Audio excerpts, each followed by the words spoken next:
Hola a todos, en esta clase titulada Delitos culposos, estrategias de defensa, lo que vamos a ver es cuáles son las diversas aristas que se vinculan con este tipo de delitos. ¿Qué es lo que vamos a ver en esta clase? Bueno, primeramente vamos a analizar cuestiones históricas. No se asusten, no vamos a analizar las cuestiones históricas de manera aburrida, más bien todo lo contrario, vamos a intentar ver estas cuestiones de manera bastante amena y fundamentalmente explicando de dónde venimos para comprender dónde estamos al día de hoy.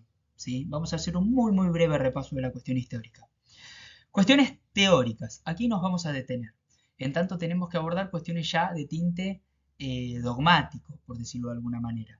Es absolutamente imprescindible comprender la teoría para poder luego abordar debidamente las estrategias de trabajo y más concretamente la cuestión práctica. Nuevamente no se asusten, la cuestión teórica la vamos a dar de una manera absolutamente didáctica, clara y siempre vinculándolo con casos concretos y específicos para que se entienda de qué estamos hablando y cuál es el vínculo que se genera entre la teoría y la práctica. Luego ya nos vamos a abocar directamente a tratar la cuestión práctica y más específicamente las estrategias de trabajo. Aquí vamos a poner justamente el ojo en lo que hace a las estrategias de trabajo vinculadas con la labor del abogado defensor. Cuestiones históricas. Bueno, como dije, es importante entender de dónde venimos para comprender dónde estamos al día de hoy. ¿De dónde venimos? Bueno, la teoría del delito se crea a fines del siglo XIX. Algunos autores hablan de 1860, otros 1870. En lo personal yo suelo hablar de 1880, 1890, principalmente a partir de la labor de Frank von Liszt y fundamentalmente de Belling, quien en el año 1906 desarrolla la teoría del tipo penal. ¿Qué pasa? Esta teoría del delito que todos nosotros hemos estudiado en el ámbito universitario, teoría del delito vinculada con lo que se conoce como teoría oposición causalista del delito, fue una teoría que se creó realmente para explicar delitos intencionales, es decir, delitos dolosos. Por ejemplo, el caso del individuo que tenía intención de quitarle la vida a otro y efectivamente le quitaba la vida. Así de simple. Entendiendo a los delitos culposos, los que a nosotros nos importan ahora, de una manera absolutamente residual y secundaria. ¿Qué significa esto? El razonamiento de la época era, nosotros creamos esta teoría. Esta teoría pone el ojo en los delitos intencionales. Si el caso que estamos estudiando no se vincula con un delito intencional, pero advertimos que existe la producción de un resultado lesivo, lo que entendemos es que ese delito, por descarte, es un delito culposo. Es decir, si no es un delito intencional, prácticamente de manera automática se entendía que era un delito culposo, sin mayor análisis, sin mayor estudio, sin mayor reflexión. ¿Qué pasa? El correr del tiempo, y más específicamente el avance de las sociedades, generó que un problema que era inexistente en dicho entonces pasara a ser un problema habitual y que aquejaba a gran parte de la ciudadanía. ¿Cuál era este problema? Bueno, el problema era el siguiente. El desarrollo de la industria, y más concretamente de la industria automotriz, hizo que, a partir de la utilización frecuente de grandes maquinarias, y aquí incluyo los vehículos, e incluyo más específicamente los vehículos automotores, generaran en las relaciones personales daños. Es decir, el individuo que anteriormente no tenía un automóvil, pero pasó a tenerlo, como gran parte de la ciudadanía, y conduciendo ese automóvil sin intención alguna de causar un daño, causaba un daño, evidenciaba un gran problema. Ese problema no tenía un gran tratamiento por parte de la doctrina y por parte de esa teoría del delito que existía en ese momento. Justamente por eso, y viendo los autores que este ya un problema que aquejaba de manera rotunda a los integrantes de la sociedad y que cada vez los delitos culposos empezaban a advertirse con mayor frecuencia, bueno, los autores empezaron a ocuparse ya de manera especializada en este tipo de comportamientos, generando prácticamente una teoría autónoma de los delitos, culposos o no dolosos, por decirlo de alguna manera. ¿Cómo es que al día de hoy se explican estos delitos culposos, y me refiero al día de hoy porque la teoría del delito ha ido evolucionando de una manera abrupta, es decir, no vamos a analizar todo lo anterior, vamos a intentar poner foco en lo actual y en lo que suele utilizarse en la actualidad para resolver los casos, o por lo menos lo que utilizan los altos tribunales de nuestro país, ¿sí? La cuestión teórica es muy sencilla. La regla general es que todos los delitos son dolosos, ¿sí? Salvo cuando el legislador expresamente los legisla de manera culposa o no intencional. ¿Cómo detectamos estos delitos? Bueno, muy sencillo, mediante estos términos. Cuando hablamos de un delito culposo, el legislador utiliza los términos imprudencia, negligencia, incumplimiento de los reglamentos e impericias. Históricamente, la doctrina definió cada uno de estos términos. Al día de hoy, todos estos términos se nuclean o se unen en un único término. ¿Cuál es este último término? Violación al deber de cuidado, que es un término que nace principalmente a partir del desarrollo de la teoría de la imputación objetiva. ¿Por qué hablo de la teoría de la imputación objetiva? Y no me quiero poner muy técnico, pero es necesario aclararlo. La teoría de la imputación objetiva es la teoría que ha ganado mayor cantidad de adeptos al día de hoy. Esa es la realidad, tanto en el ámbito de la doctrina como de la jurisprudencia. En consecuencia, si uno quiere trabajar debidamente estos delitos, sí o sí tiene que conocer la teoría de la imputación objetiva. No solo para saber de qué están hablando los jueces, sino fundamentalmente porque en esa teoría es donde vamos a encontrar la mayor cantidad de estrategias de defensa para trabajar en los casos concretos. ¿Qué es lo que nos dice a grandes rasgos esta teoría? Bueno, nos explica los comportamientos culposos, por decirlo de alguna manera, los delitos culposos, a partir de esta violación al deber de cuidado. ¿Qué es lo que nos dice la doctrina? Bueno, los delitos culposos tienen dos partes, si se quiere, o dos requisitos. Primeramente, se tiene que acrecentar el riesgo por encima de lo permitido, ahí es donde está la violación del deber de cuidado, y, en segundo lugar, se requiere la producción de un resultado lesivo. Si falta alguno de estos dos elementos, no hay delito culposo. Es decir, de atrás para adelante. Tiene que haber un resultado lesivo, por ejemplo una muerte, y, a su vez, esa muerte tiene que surgir como consecuencia de la violación a un deber de cuidado, que como dije es sinónimo de acrecentar el riesgo por encima de lo permitido. Ahora bien, con relación al resultado, no hay muchos problemas. En gran medida no requiere mayor explicación, en tanto se entiende que por resultado lesivo hablamos de muertes, lesiones, etc. Nos vamos a abocar aquí al estudio de el primer elemento integrante de esta teoría, el acrecentamiento del riesgo por encima de lo permitido o, si se quiere, como suele hablarse en el ámbito jurisprudencial, violación al deber de cuidado. ¿Dónde podemos encontrar al deber de cuidado que el imputado, ¿sí? O que el sujeto activo habría violado? En normas. Cuando yo hablo de violación al deber de cuidado, lo que estoy diciendo es, este individuo ha violado una norma que me dice cómo tengo que comportarme. Esa norma que dice cómo tengo que comportarme, no la respetó. Pongamos un ejemplo para que entendamos.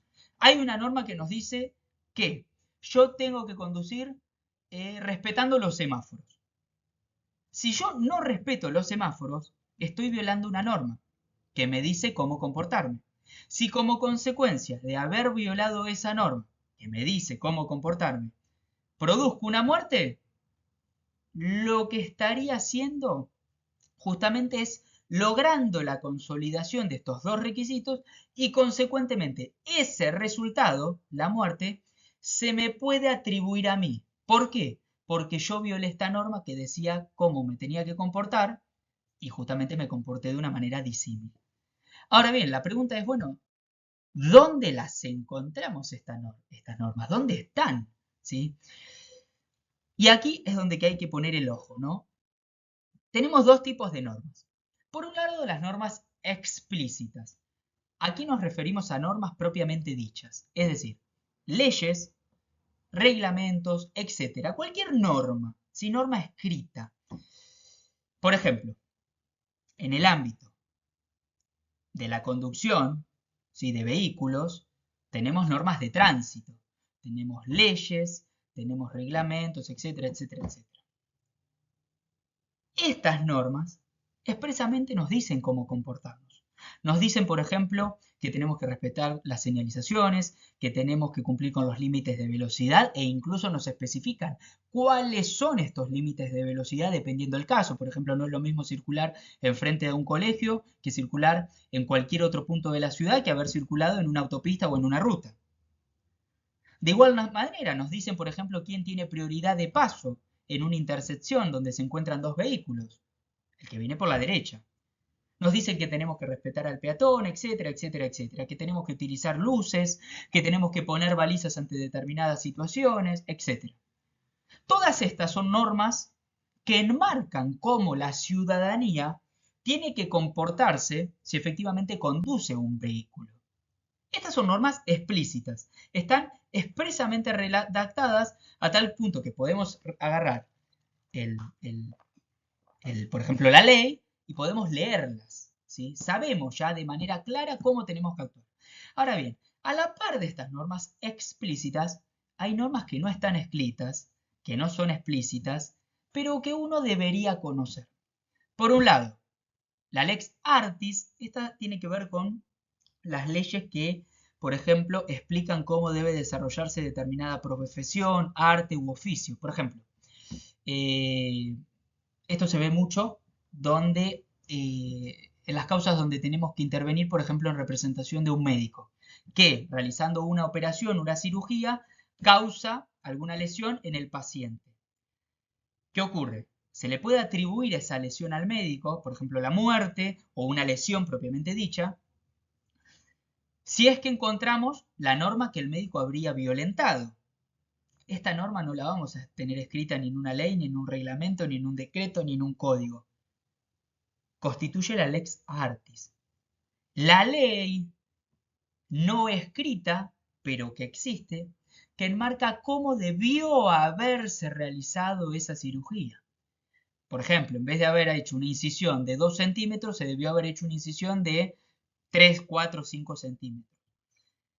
Obviamente, aquí va a ser determinante los dictámenes, o si se quiere, la opinión, que otros especialistas pongan en evidencia, en ese caso, en ese expediente, es decir, los colaboradores del juez, por decirlo de alguna manera. Ocurre lo mismo en lo que hace a la imputación, por ejemplo, si se cae un puente y queremos atribuir la responsabilidad al constructor del puente. Bueno, la verdad es que no va a haber demasiadas, por más que los hay, normas que nos digan exactamente y al pie de la letra cómo tenía que construirse ese puente.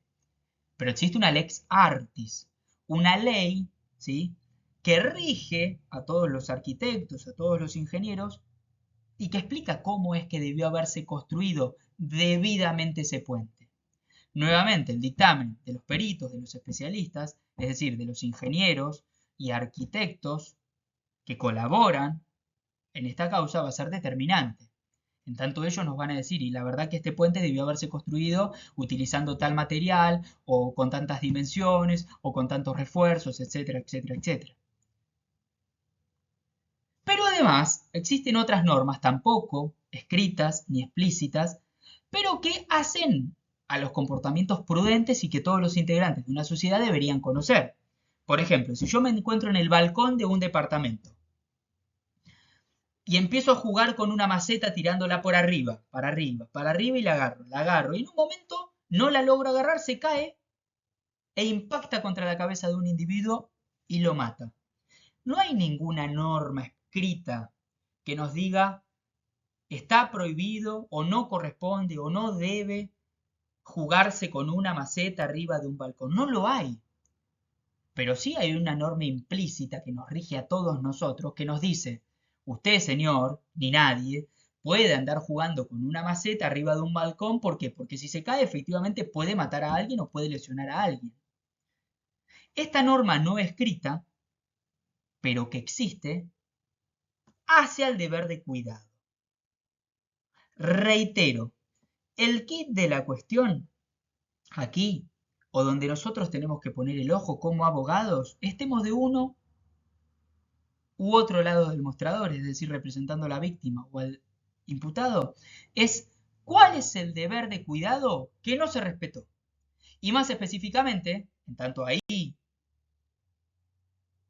es donde realmente tenemos que depositar el ojo, cuál fue la norma que no se respetó. ¿Una norma explícita o una norma no escrita?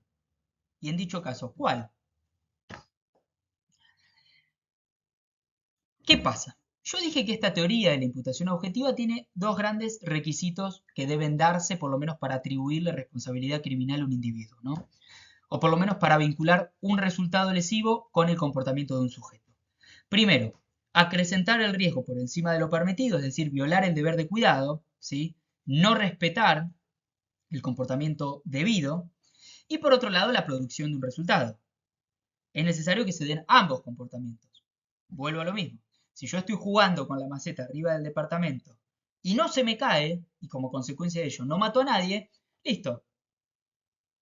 No están dados los dos elementos, no se me puede atribuir responsabilidad. ¿Por qué? Porque el resultado no se da. Perfecto. Esta teoría, que requiere de estos dos elementos, tiene un montón de excepciones. Nosotros aquí vamos a tratar solo 3. ¿Por qué es importante las excepciones? Porque las excepciones son los que nos van a decir cuándo es que esta teoría no se puede aplicar, o mejor dicho, se aplica pero cuando el resultado no se le puede atribuir al sujeto actuante. En otras palabras, si estamos defendiendo al imputado, estas excepciones nos van a decir, señores jueces o señor fiscal, usted, pese a que tiene estos dos elementos, hay una excepción aplicable que nos permite no atribuirle el resultado al individuo. Y ahí quizás tienen la solución del caso, o por lo menos un buen elemento para trabajarlo, ¿no? Con solidez técnica. Vamos a analizar estos 3 elementos. Primero, principio de confianza. ¿Qué es esto del principio de confianza? Las personas, como integrantes de una sociedad, pueden confiar en que el prójimo cumpla con su deber. ¿Qué significa esto? Supongamos lo siguiente. Estamos en una cirugía, volvamos con el ejemplo del médico, ¿no? Que es bastante ilustrativo. Hay un médico que es el que opera, que es el cirujano, es el que hace las incisiones, el que realiza las labores más complejas, por decirlo de alguna manera. Pero ese médico se vale de un montón de asistentes o de terceras personas que contribuyen con su labor. Una persona que seguramente esterilizó el bisturí, una persona que anestesió debidamente al paciente, etcétera, etcétera, etcétera. El cirujano, que es la cabeza de esta operación, confía en que los restantes integrantes de esta operación han hecho debidamente sus labores. Por ejemplo, cuando el médico solicita el bisturí, confía y tiene derecho a confiar que ese bisturí ha sido previamente esterilizado, es decir, limpiado. ¿Por qué? Porque el cirujano se ampara en el principio de confianza. Cuando pide el bisturí, lo hace creyendo y confiando legítimamente de que ese bisturí está en condiciones de ser utilizado en la operación. Si el día de mañana el paciente muere como consecuencia de una infección que se produce por no haber estado debidamente esterilizado el bisturí, más allá de que ese comportamiento fue realizado por el médico porque fue justamente el que utilizó el bisturí, no se le puede atribuir al médico. ¿Por qué? Porque el médico, amparado en el principio de confianza, creyó que sus asistentes habían hecho debidamente su labor. En consecuencia, hay una especie de traspaso de responsabilidades. En ese caso, a quien debería responsabilizarse penalmente por la muerte, no es al médico que opera con ese bisturí que no correspondía utilizar, sino a quien debió haber esterilizado el bisturí. ¿Se entiende? Entonces, ahí tenemos una excepción a esta teoría que puede ser aplicada. Y ya les puse un caso en el cual ustedes podrían aplicar el día de mañana. ¿Sí? Si les toca, por ejemplo, defender a un médico. Esto se hace extensivo a todos los casos. Por ejemplo, en lo que hace la conducción de un vehículo automotor. Yo confío en que los restantes integrantes de la sociedad van a respetar las normas de tránsito. ¿Sí? Esto es así. Por ejemplo, yo vengo conduciendo mi automóvil y en una calle, lamentablemente, atropello a un individuo.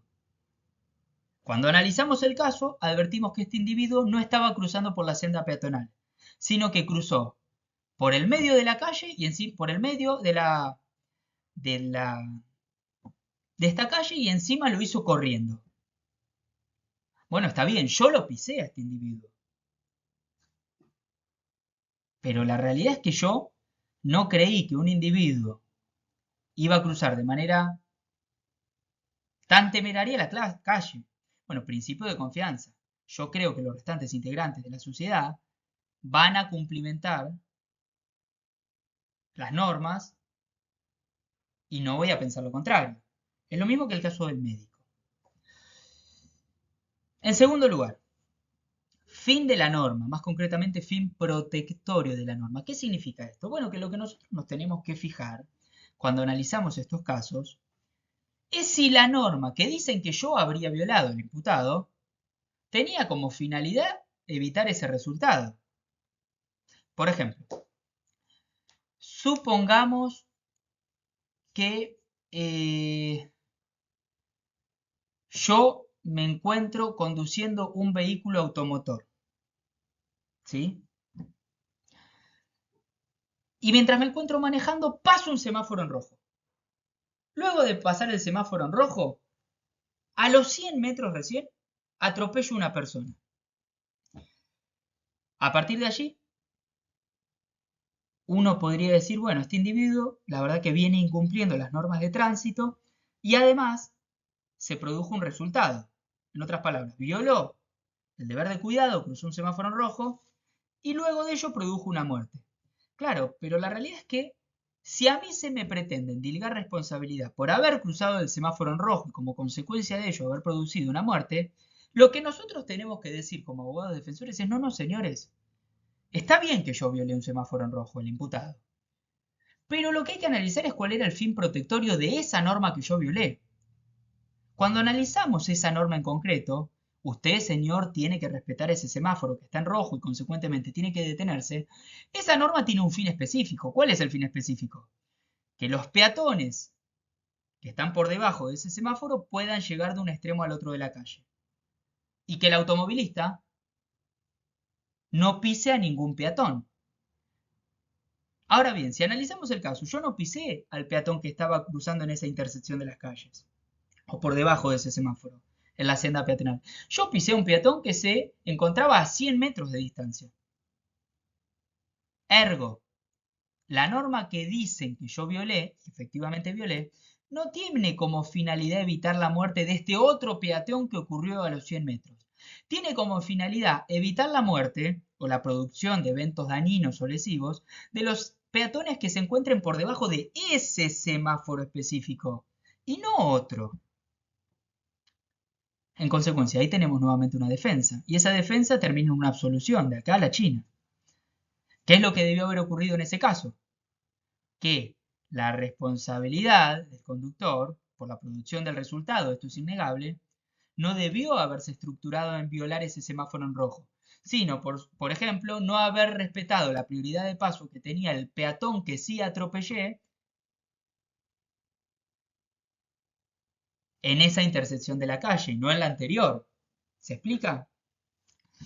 Finalmente, culpa de la víctima o, más específicamente o más técnicamente hablando, autopuesta en peligro por parte de la víctima o, para muchos autores, heteropuesta en peligro por parte de la víctima. Hay grandes distinciones, pero vamos a utilizar todos estos términos como sinónimos. ¿Qué pasa? ¿Puede ser que yo con mi comportamiento cause un resultado lesivo? Sí, pero hay que analizar si no fue la propia víctima la que influyó de manera decisiva para la producción del resultado. Volvemos al ejemplo que decía hoy porque está íntimamente vinculado. Yo me encuentro conduciendo de manera reglamentaria mi vehículo. Bien, de un momento al otro un sujeto cruza de golpe la calle. De manera absolutamente imprevista, por un lugar donde no correspondía porque no era la senda peatonal y encima de manera corriendo. En este caso hay una autopuesta en peligro por parte de la víctima. Analícese la palabra autopuesta en peligro. La víctima se pone a sí misma en peligro. En consecuencia, ahí lo que se genera es una especie de rompimiento del nexo causal, por decirlo de alguna manera, entre el resultado y el comportamiento de el propio imputado, ¿no? Si entendemos que fue efectivamente juzgado en este proceso. Y toma más relevancia el propio comportamiento de quien resultare víctima, ¿sí? Esto es muy importante tenerlo en cuenta. Vamos a analizar ya las cuestiones prácticas y ver cómo todo esto que estuvimos analizando se vincula con ello. Primero, ¿qué es lo que nosotros siempre tenemos que analizar? Y acá, les soy franco, yo estoy cansado de ver déficit en lo que hace acusaciones por estos delitos. Primero, hay que analizar la acusación. No basta con leer la materialidad ilícita, es decir, los hechos, sino que hay que analizarlos en detalles. Un error muy frecuente es que la acusación se desarrolle de la siguiente manera. En el día 25 de noviembre, se encuentra acreditado que el día 20 de noviembre del año 2021, un sujeto de sexo masculino, que luego se dice quién es, se encontraba conduciendo el vehículo automotor, marca tanto, año tanto, dominio tanto, y al llegar a la intersección de las calles 20 y 40, incumpliendo el deber de cuidado, causó la muerte de la víctima. Esa acusación que hace referencia al deber de cuidado no es legítima, no es válida. ¿Por qué? Porque no basta que la acusación diga o utilice este término se violentó el deber de cuidado. Lo que nos tiene que decir el acusador, fiscal, y cuando hay también particular damnificado o parte querellante, es cuál fue el deber de cuidado que en este caso concreto y específico se habría violado. Por ejemplo, no dar prioridad de paso al peatón. Por ejemplo, no respetar el semáforo. Por ejemplo, conducir con exceso de velocidad. Por ejemplo, haber doblado en contramano. ¿Cuál es el deber de cuidado específico que no se respetó? En otras palabras, ¿cuál es la norma escrita o no escrita que el imputado habría incumplido? No basta con hablar de deber de cuidado, hay que especificar en qué se estructuró ese deber de cuidado que se violentó. Más específicamente, qué debió haber hecho el imputado y qué no hizo. ¿Se entiende? Esto es algo bastante habitual. Si en una causa penal nos encontramos, por ejemplo, un llamado de indagatoria, ¿no? En provincia de Buenos Aires sería un llamado a tenor del artículo 308 del Código Procesal Penal, o una requisitoria de elevación a juicio, o un auto de elevación a juicio, o un alegato de un fiscal en un debate, o un veredicto condenatorio, que haga mención a este hecho, sin decirme con claridad y específicamente cuál fue el deber de cuidado violado, cuál fue la norma que se violentó, ese pedido o ese resolutorio es nulo, no es válido. Dos, otra cuestión que hay que analizar y que se suele ver también en el ámbito práctico bastante. Hay un principio rector, que es el principio de congruencia. ¿Qué nos dice este principio rector? Bueno, que la acusación no puede variar a lo largo del proceso. Es decir, si a mí me imputan este hecho concreto y específico, este hecho tiene que mantenerse a lo largo de todo el proceso. Es decir, el mismo hecho que estructuró la indagatoria tiene que ser el hecho que estructura el pedido de elevación a juicio, el auto de elevación a juicio, la confirmación de la Cámara, en provincia de Buenos Aires porque en Nación no hay confirmación por parte de la Cámara, el alegato de apertura del fiscal, el alegato de clausura del fiscal, el veredicto condenatorio, etcétera, etcétera, etcétera. Ese hecho no puede ser modificado. Sí puede ser ampliado, por decirlo de alguna manera, durante el debate. Puede haber una ampliación a la acusación. Dejamos de lado eso, pero no puede variar. ¿Qué es lo que suele pasar en este tipo de delitos? Que como se habla del deber de cuidado, a veces este deber de cuidado va mutando y los funcionarios no lo advierten y lamentablemente los abogados tampoco y lo dejan pasar. Por ejemplo, se habla, bueno, se violó el deber de cuidado por no haber respetado el semáforo. Bárbaro, bárbaro, bárbaro. Y en un momento, por ejemplo, en el debate, se acredita que efectivamente se respetó el semáforo. Y prácticamente de soslayo, ese deber de cuidado muta y pasa a estructurarse sobre no se respetó el límite de velocidad. Bueno, eso no puede pasar. Por más que siempre estemos hablando de que se violentó el deber de cuidado, ese deber de cuidado siempre tiene que estructurarse en una misma norma. No puede variar. Inicialmente hablarse de que no se respetó un semáforo y luego hablarse de que no se respetó el límite de velocidad. Si se habló de un semáforo, siempre se tiene que hablar del semáforo. Si se habló de la velocidad, siempre se tiene que hablar de la velocidad. En el caso de una cirugía, si se habló de no se utilizó un utensilio esterilizado, siempre se tiene que hablar de lo mismo. Si se habló de no se hizo una incisión correcta, siempre se tiene que hablar de lo mismo. No puede variar el deber de cuidado. 3. Fundamental. Siempre hay que analizar las excepciones al principio a esta violación al deber de cuidado. Está bien, yo violé el deber de cuidado, no pasé el semáforo en rojo. Ahora bien, ¿no podemos utilizar como excepción el principio de confianza? En otras palabras, ¿realmente es el imputado el que produjo la muerte desde el plano valorativo, por decirlo de alguna manera? ¿O le podemos atribuir responsabilidad a otro individuo? Por ejemplo, tengo un vehículo, yo me encuentro conduciendo y se le sale la rueda. Se le sale la rueda, el vehículo se va para un costado y atropella a un peatón. Resultado, muerte. ¿Cuál podría ser la imputación? Bueno, la imputación contra el conductor del vehículo es: no realizó el debido mantenimiento del automóvil, debió haber previsto que sin ese mantenimiento se le podía salir una rueda, se podía desviar y consecuentemente atropellar en algún momento a algún peatón. Bien. Ahora bien, si yo acredito que a lo largo del tiempo cumplimenté mi obligación de llevar el auto al service, de llevarlo al mecánico, yo ahí lo que puedo hacer es ampararme en el principio de confianza. Yo creía que cuando llevé el auto a hacer la BTV, bueno, y me dieron el visto bueno, el auto estaba en condiciones. Yo creía que cuando lo llevé al mecánico y me lo devolvió, el mecánico hizo su labor y lo revisó de manera íntegra. Yo creía que cuando lo llevé al service, los empleados hicieron sus labores y verificaron que efectivamente el auto estaba en condiciones de hablar. Me baso en el principio de confianza. ¿Para qué? Para atribuirle responsabilidades a terceras personas. En este caso, quizás incluso uno podría hablar hasta de un caso fortuito, ¿no? Eso ya sería discutible. Pero el principio de confianza es algo importantísimo.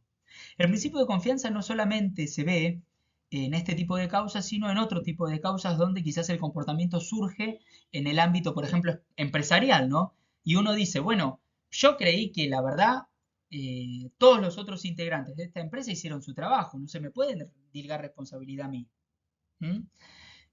O en alguna institución, por ejemplo, una institución educativa. Bueno, yo creía que este individuo iba a hacer su trabajo. No se me puede endilgar responsabilidad a mí que estoy en un eslabón superior. Bueno, este principio de confianza es muy importante conocerlo, ¿no? Porque es lo que quizás nos enmarca o nos permite darle una debida solución al caso concreto, por lo menos tener algo en nuestras manos para trabajarlo. Segundo, fin protectorio de la norma. Supongamos que de manera explícita nos dicen, usted, señor, violó esta norma. Por ejemplo, no haber respetado el semáforo en rojo. Lo que tenemos que analizar es, esa norma que está acreditado que no respeté, ¿tenía como finalidad evitar ese resultado específico? ¿O la finalidad de la norma era otra? Eso hay que analizarlo. ¿Se entiende? Por ejemplo, volvamos al caso del médico con el bisturí. Supongamos que efectivamente, ¿sí?, el médico utiliza un bisturí que no estaba debidamente esterilizado. Y la verdad es que quien debió haberlo esterilizado en este caso era el médico. Se acredita toda esta cuestión fáctica y como consecuencia de ello se dice, señor, usted utilizó un bisturí que no estaba esterilizado y luego de esta operación el paciente murió. Bien. Nosotros tenemos que analizar de qué murió el paciente y ver si la norma que violentamos, no haber esterilizado el bisturí, tenía como finalidad, como destino, evitar ese resultado concreto. ¿De qué murió el paciente? No, murió porque la realidad es que el médico, luego de la operación, se olvidó unas pinzas adentro del cuerpo del paciente. Esto le produjo daños internos que ocasionaron la muerte. Bien, la norma de la Lex Artis que nos dice que hay que esterilizar el bisturí, tiene como finalidad que el paciente no se muera como consecuencia de una infección. ¿Se murió como consecuencia de una infección? No. se muere como consecuencia de otra cuestión. En concreto, de que el médico se olvidó sus utensilios de trabajo adentro del paciente, provocándole, por ejemplo, heridas internas. Esa acusación debió haber versado, es decir, se debió haber estructurado, no en la norma lex artis, el médico debió haber esterilizado el bisturí, sino que debió haberse estructurado esa acusación el médico debió haber cerciorado antes de cerrar al paciente que no existan utensilios de trabajo en el interior del cuerpo. Esa es la norma que no se respetó, porque esa es la norma que efectivamente tiene vínculo con el resultado. Esa es la norma que tiene como finalidad evitar que ese resultado específico se produzca. Entonces, ¿qué es lo que tiene que hacer uno como abogado defensor? Ver cuál es el fin de esa norma que me imputa no haber cumplido. Si esa norma tiene como finalidad un resultado distinto a evitar, listo, no nos hacemos problema. Planteamos justamente que esa norma no tenía como destino evitar este resultado. Y ahí nuevamente quizás tenemos la solución del caso. Finalmente, culpa de la víctima, autopuesta en peligro o heteropuesta en peligro, ¿sí? Esto de la heteropuesta en peligro surge de una conferencia que dio Roxin en Asia hace ya varias décadas, donde enmarca una distinción entre autopuesta en peligro y heteropuesta en peligro. No nos vamos a meter a analizar esto.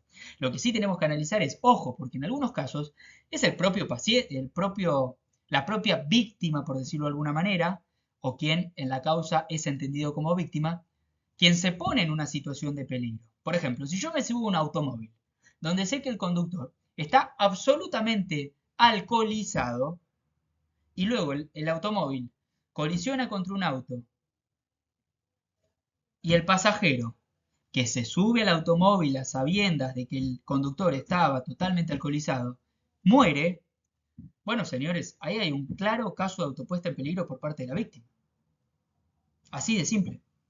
Nuevamente, en estos casos, que hay que analizarlos, y aunque no lo crean, son más de lo habitual, son casos que quizás nos enmarcan una correcta estrategia de trabajo para abordar el caso en concreto. Bueno, hasta aquí hemos llegado. La idea ha sido meramente dar unas pinceladas de este tipo de delitos que son muy habituales en el mundo del derecho penal y que muy probablemente eh, ustedes hayan trabajado alguna que otra causa y si no la han trabajado, seguramente si quieren meterse en el mundo del derecho penal, la vayan a trabajar, no les quepa la menor duda. Espero que les haya servido y como dice ahí, eh, síganos en nuestras redes y por favor, si es que les sirvió y están conforme con esta clase, por favor, den su opinión, manifiéstenlo que la verdad que nos sirve. Les agradezco mucho y a disposición por si se quieren contactar para hacer preguntas.